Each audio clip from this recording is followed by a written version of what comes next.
Well, it's finally here, that much anticipated summer break, perhaps anticipated more by kids than by their parents, because some parents feel like it's a time when they lose control and often maybe they long for their kids to go back to school. We have some advice for moms and dads on how to keep from going crazy between now and September. Our own Dr. Mallika Marshall is here with more on that. This is a segment for me. Yes, my kids are still I know, super cute. And super cute. And mine are cute. Yes. But it's time for them to go back to school. And if your kids are anything like mine, then over the summer, they want to stay up late. They want to sleep in. They want to eat whatever they want.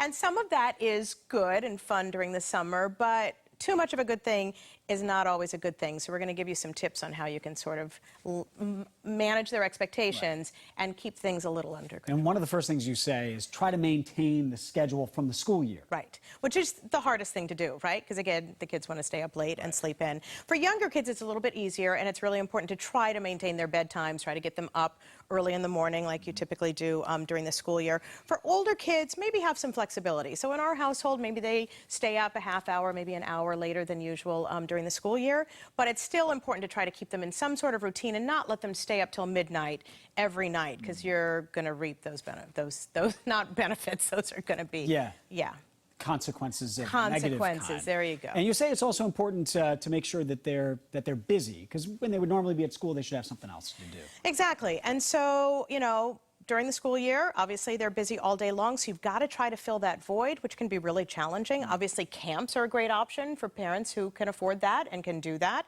And camps are really good because now you can do a week of this and a week of that and 2 weeks of this, and you can kind of mix it up during the summer.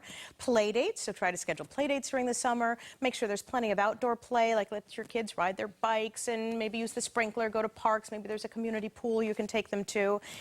Library, going to the library is always a fun thing to do with kids.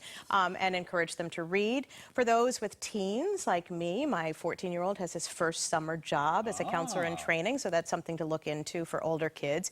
And then I like to sprinkle in a little academic work. Some schools require some reading or some math to sort of keep their skills up during the summer, but if not, you can assign your own and have them do a little academic work over the summer. Almost invariably, even if you're keeping the schedule and you have stuff to do, kids are going to start acting out a bit. They just don't have necessarily the rigor of the school year.